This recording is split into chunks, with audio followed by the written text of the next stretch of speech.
Thank you, Chair, and honorable members, for giving me an opportunity to appear before you this evening and tell the committee members and Kenyans at large the story of my life. I was born in 1979 in Kericho, specifically Londiani, to a policeman and a policewoman. And later they moved and we settled in Trans Nzoia County in a place called Uzalendo, where I largely grew up in that area.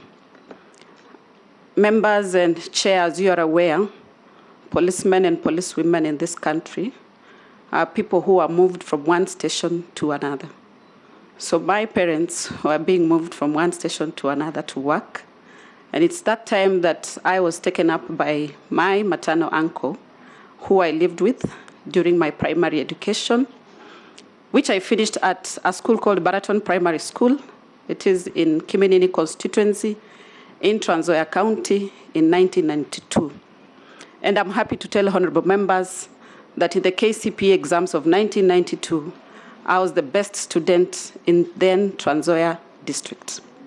After that, I joined Maryhill Girls High School, a national school in Thika, where I did my secondary school education. While at Maryhill, I was engaged in several leadership positions, one of them chair of journalism, and then I thought that I would end up in media. And after Maryhill, immediately after, I got a call from KCB Bank to join them and work for them. And it was basically because I was very good in volleyball, so they were recruiting for their team. And my mom was like, who does volleyball for a living? So I did not join the commercial bank. So then I moved to MTC, Kenya Medical Training College, where I trained as a pharmaceutical technologist and graduated in 2000. Just to let members know that while at MTC, my parents, a policeman and policewoman, could not afford much. So from the second year of MTC, I did odd jobs to pay my school fees. After MTC, I managed to get a job in one of the pharmaceutical retail pharmacies in this country, where I worked for a period of time. During that time, I was also doing a degree in pharmacy, online degree from EG University in Turkey, where I completed. However, I did not get registered as a pharmacist because of the difference in legislation, the difference in the number of years covered in Turkey and covered in Kenya. But after that, while working, I proceeded to do a degree in procurement and supplies from Jomo Kenyatta University. And by the time I was doing that degree, I was working at Mission for Essential Drugs and Supplies. Chair and members, I stopped working in the pharmacy. My last stage as a pharmaceutical technologist was in charge of AAR healthcare in Kisumu County. So when I joined MEDS, I started as a junior operations officer. But while working as an operation officer, one of my responsibilities was to consolidate orders and send medical supplies to faith-based hospitals in this country. I then realized that there was a gap, that anytime I was fulfilling orders from these faith-based hospitals, we could not fulfill them at 100%. And at that note, I told my supervisor that I think we have a problem in procurement. And I volunteered myself to work in procurement at MEDS. When I volunteered to work in procurement, that is when now I enrolled again for my master's degree while working there. And I ran through the ranks in procurement as an officer. Up to the time that I was leaving MEDS, I left as the procurement manager.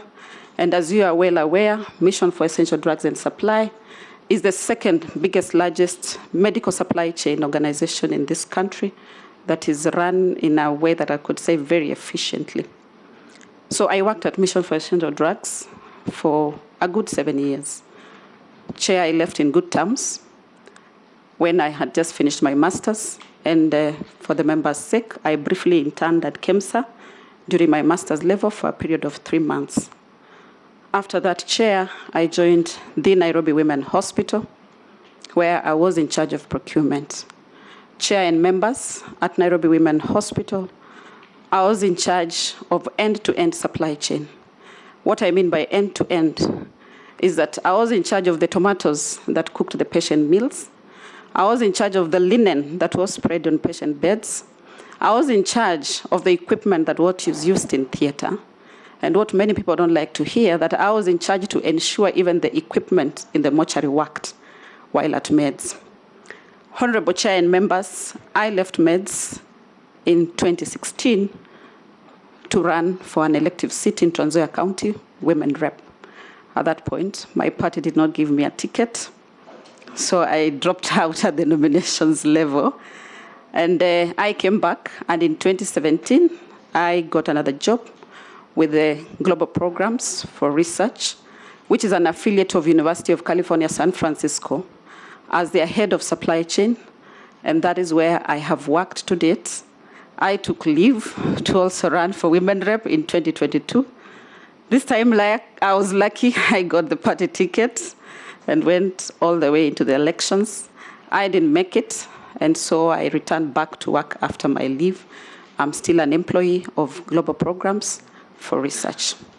Chair, I have been appointed on the Council of the Kitale National Polytechnic, which I joined in 2019. I served in the Education, Training and Research Committee. I served in Finance and Administration Committee, and I was the chair of the Human Resource Committee. Chair, I have also done consultancy services, previously for Ministry of Health, in commodity management for Nyamira, Kisii, and Migori County, where I was training all cadres of health on commodity management. Chair, I've also done consultancy, which I'm still engaged in, with a firm called 54 Gene for Research and Discovery Limited that is scheduled to set up one of the biggest genomics laboratory in Kenya, and I'm still consulting for them. Chair, that's the story of my life, but I also need to say that I am married. I'm a mother of 2 biological children, but I take care of 2 as a guardian and many that I take care who live with their parents. Thank you very much, Chair and members.